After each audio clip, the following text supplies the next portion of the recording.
About a week ago, I made a video talking about a pattern I keep noticing in a lot of gacha stories, specifically how certain antagonist groups feel like they're constantly advancing towards the big overarching plan without ever really being disrupted. A lot of people agreed with that take, but some of the comments also pushed back in an interesting way.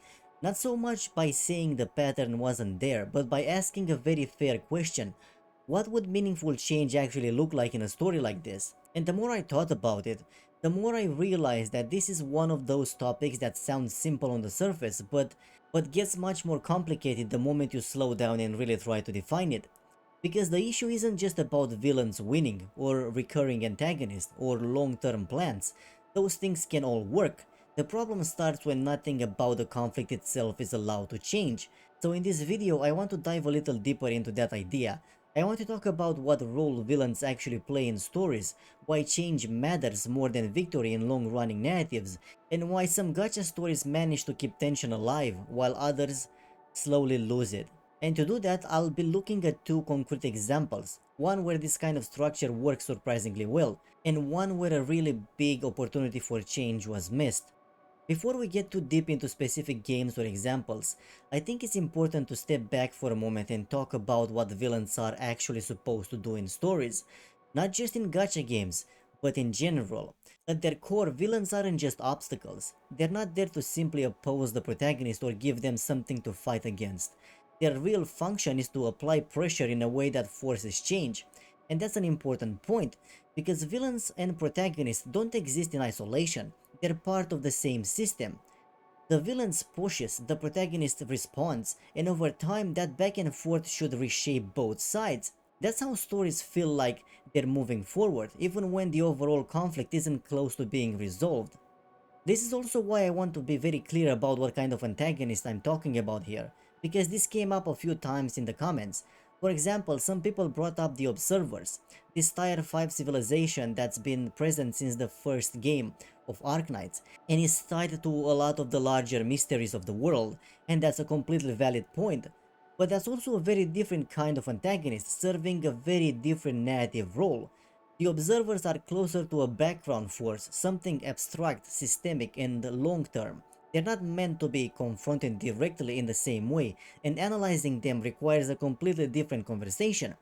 What I'm focusing on here is something much more specific, the kind of villain group that operates actively in the story right now.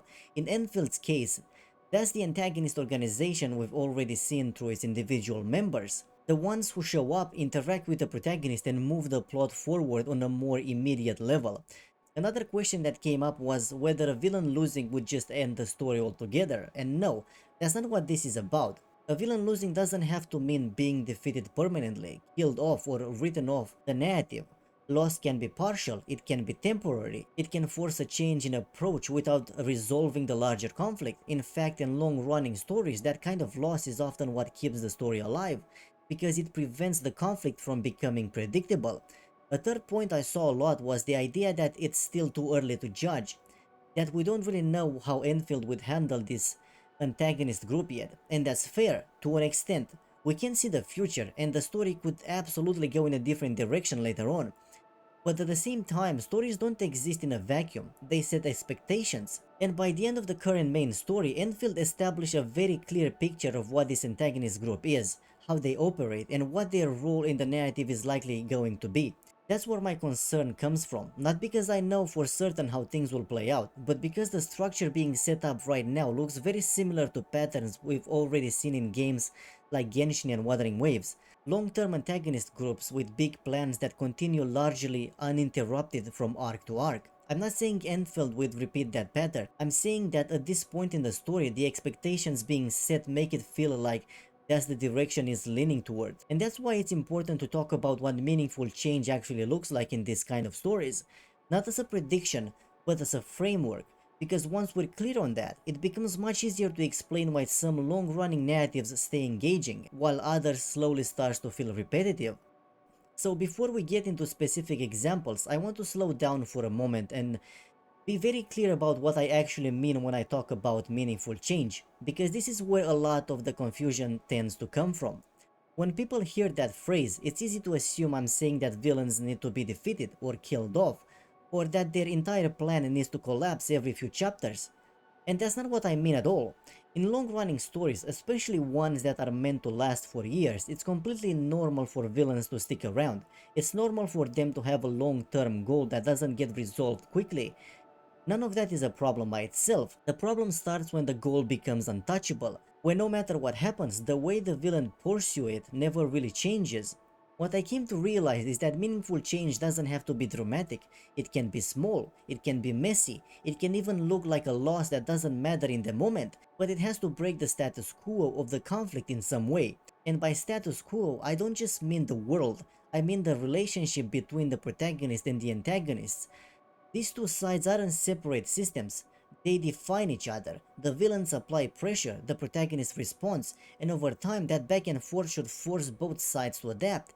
That's how stories feel like they're moving forward even when the endpoint is far away. So when I say a villain needs to cause meaningful change, what I'm really saying is this: losses need to matter in a way that forces someone to do something differently. That change can happen on the antagonist side. Maybe they lose a resource, a key figure, or an approach that was working for them. Or it can happen on the protagonist side, where they stop being purely reactive and start forcing the villain to respond instead. What matters is that the conflict cannot keep functioning the same way forever. In a lot of the stories I talked about before, the villains technically encounter resistance, but that resistance never alters their methods. Plans stay intact, approaches stay familiar, and setbacks get absorbed without creating real consequences. And when that happens, the story doesn't feel like it's building towards anything. It feels like it's looping, not because the villains are strong, but because they're never required to adapt. That's the core rule I want to focus on here. In long-running narratives, villains don't need to be defeated, but their methods need to be vulnerable to disruption.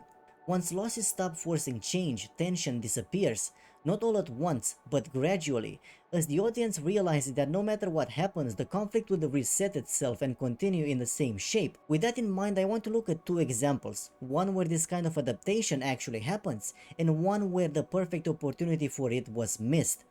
So let's look at an example where this kind of structure actually works, and interestingly, it's still a gacha game. Snowbreak also has a recurring antagonist that's been around since the beginning of the story and is still present now. On paper, that sounds like the exact kind of setup I've been criticizing, and yet when I think about it, Snowbreak doesn't trigger the same problems at all. The difference isn't that the villains disappear, and it's not that their overarching goal keeps changing. The difference is that they don't always win, and when they lose, they're actually forced to adapt. There's a real back and forth in how the conflict unfolds. Sometimes the protagonist comes out ahead, sometimes they don't, and most importantly, I don't feel like I already know how each encounter is going to end before it happens. That uncertainty matters more than scale or complexity. Snowbreak's story is actually much simpler than what games like Enfield or Genshin or Wuthering Waves are trying to do. But it avoids repetition because the conflict itself keeps changing shape. When the antagonist fails in Snowbreak, the plan doesn't just quietly continue as if nothing happened. They have to try something else, they adjust their methods, change their approach, or take a different angle to reach the same goal. That's the key point. The goal can stay the same, but the way they pursue it doesn't. Because of that, the protagonist isn't locked into a purely reactive role. They're not just showing up after the fact or chasing the same pattern over and over again. Sometimes they force the antagonist to respond instead, and that shift in agency is what keeps the conflict alive. I also think it's important to point out that Snowbreak doesn't achieve this by being especially clever or complicated. It achieves it by allowing loss to matter. A failed attempt actually closes off options and pushes the story in a new direction. That's why even though the antagonist is familiar and long-running, the story doesn't feel like it's stuck in a loop. The status quo breaks even only slightly, and those breaks accumulate over time. So Snowbreak isn't an example of perfect writing or some gold standard, it's just a clear demonstration that you don't need to resolve the conflict to keep it engaging, you just need to let it change. Now I want to look at a case where this kind of adaptation could have happened, but ultimately didn't. And for me, Genshin is one of the clearest examples of that. What makes Genshin interesting here is that the story actually gives itself several opportunities to break the status quo. Things happen, major events occur. On paper, these moments look like turning points. One of the most obvious ones is during the Inazuma arc, where one of the core members of the antagonist group, Signora, dies. That's not a minor development. In most long-running stories, the permanent loss of a key antagonist would almost automatically force some kind of shift in how the larger villain group operates. And to be clear, I'm not saying they should have completely derailed the Fatui plans or collapsed the organization. That's not the expectation. But an event like that should change something. It could have created internal tension within the group, it could have led to retaliation, it could have altered how openly they operate, or how they treat the protagonist going forward. Even a small shift would have been enough to signal that the conflict was evolving. But instead what happens is that the story absorbs the event almost entirely. We move to the next region.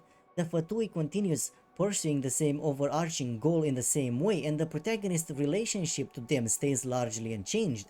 The loss exists, but it doesn't force adaptation. And this is where the problem I've been talking about becomes very clear. Genshin doesn't lack dramatic moments, it lacks structural consequences. Events occur, but they don't permanently alter how the conflict functions. Because of that, the protagonist remains mostly reactive. They encounter the antagonist group, interferes locally, and then moves on, without ever forcing the villains to meaningfully adjust their approach. This is why the "it's still early" argument doesn't fully work for me here. Stories constantly train their audience on what to expect. By the end of Inazuma, Genshin establishes a very clear pattern. Even irreversible events don't change the shape of the conflict, and once that expectation sets in, tension slowly drains away, not because the villains are weak and not because the story lacks scale, but because the audience learns that no matter what happens, the system will reset and continue as before. That's the contrast I want to highlight. Snowbreak allows failure to push the story into new territory. Genshin allows failure to exist, but not to matter. And when consequences get absorbed instead of transformed into momentum, the conflict stops feeling like it's building towards anything. It just keeps going. When I look at all of this together, what stands out to me isn't that certain gacha stories have recurring villains or long-term plans. Those things are expected in stories that are meant to run for years. The issue is what happens when those plans become immune to disruption. When events occur, characters are lost and conflicts escalate, but the underlying dynamic never really changes. At that point, the story stops feeling like it's moving forward and starts feeling like it's maintaining itself. Not because nothing happens, but because nothing is allowed to matter in a lasting way. What Snowbreak shows is that you don't need massive twists or constant escalation to avoid that. You just need to let loss force adaptation. You need a conflict to respond to itself. And what examples like Genshin highlight is how easy it is, especially in long-running live service games, to protect the status quo so carefully that tension slowly erodes over time. I don't think this comes from bad intentions or poor writing. It comes from structural constraints, from the need to keep certain pieces in place indefinitely. But understanding those limits also helps explain why so many stories in this space end up feeling familiar in the same way. For me, this isn't about predicting how any one game will turn out, or about saying that the story has already failed. It's about recognizing patterns early and asking whether the conflict is being allowed to evolve or whether it's being locked into a loop. Because in the long run, what keeps people invested isn't how big the plan is or how powerful the villains seem. It's whether the story is willing to let pressure change something, even if that change is small, messy, or uncomfortable.